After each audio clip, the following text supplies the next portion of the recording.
ჩემს სახლს მოხვდა ის მეწყერი და ჩემი სახლი დაიშალა.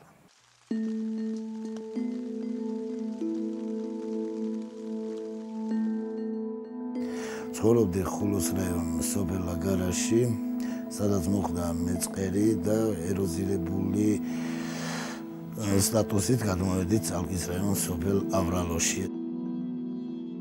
პირველი ეკოემიგრანტი ვიყავი ამ სოფელში მე.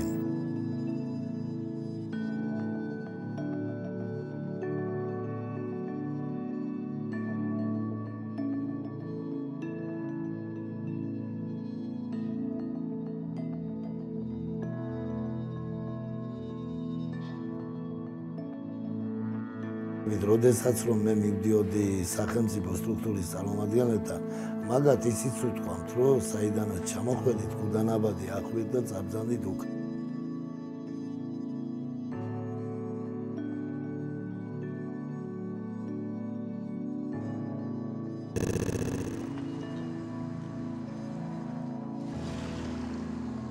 თავის დროზე როცა დავიწყეთ ამ თემაზე მუშაობა, სხვადასხვა რეგიონის 40-ზე მეტ სოფელში ვიყავით და ადგილზე შევისწავლით ეკომიგრანტთა პრობლემები.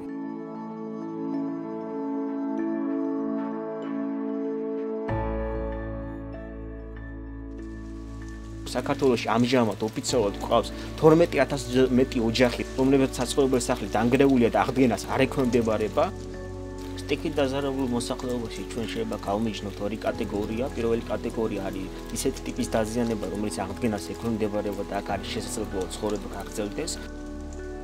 არის მეორე კატეგორია, რომელიც გულისხმობს იმას, რომ იმავე ადგილას ცხოვრების გაგრძელება ელემენტარულად წარმოუდგენელია, მუდმივი საფრთხის შემცველია.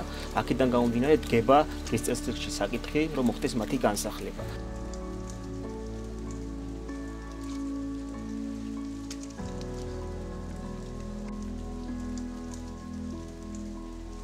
ჩვენ არაერთი რეკომენდაცია სტრატეგიული ხედვა წარუდგინეთ ხელისუფლებას. განსახლების რა ფორმატები უნდა შეირჩეს, ეს გულისხმობს როგორც შიდა განსახლებას, ასევე გარე განსახლებას რეგიონის მიღმა.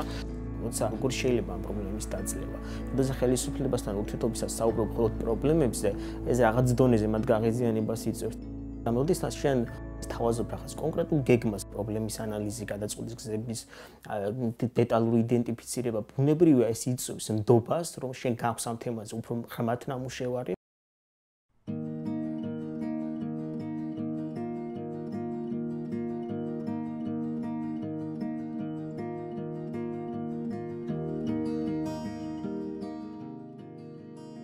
არასამთავრობო ორგანიზაცია ბორჯღალმა მოაწყო მედია ტური.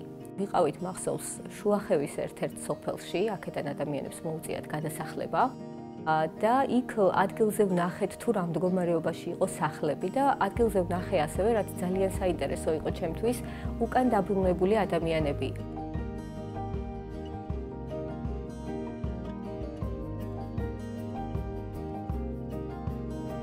ორგანიზაციის წევრები ისინი ყვებიან აბებს, კონკრეტული ადამიანების აბებს. მაგალითად, არასამთავრობო ორგანიზაცია ბორჯღალის დირექტორმა გამოაქვეყნა მოსაზრება ჩვენთან, სადაც საუბრობდა იმაზე, რომ როგორ კითხა წალკაში ერთ-ერთმა ბავშვმა, დეიდა, შენ რამდენ სახლში გიცხოვრია. იმიტომ რომ ამ ბავშვისთვის სახლი და სახლში გადაბარგება იყო ჩვეულებრივი ამბავი უკვე და მე ვფიქრობ, ამ ერთ კითხვაშიც ჩასა ბავშვის ისტორია, თუ როგორ უხდება მას ცხოვრება.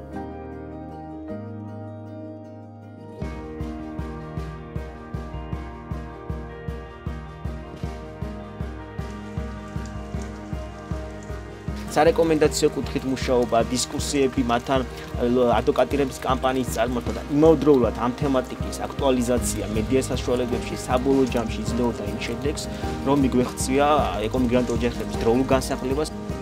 აჭარის დონეზე შემიძლია ვთქვათ, რომ რამდენი მილიონი ლარი დაიხარჯა გასულ წლებში და ასევე თითქმის 14 მილიონი ლარის დახარჯვა ეგექმება 2014 წლამდე. ვფიქრობ, რომ არათუ შემცირდება ამ კუთხით გარკვეული სახელმწიფოს პოლიტიკური ნება, არამედ გაიზრდება და ეს უკვე ასახავს უფრო მდგრად და ეფექტურ რეგულაციებში ეკომიგრანტთა საკითხების განდაწყვეტის კუთხით.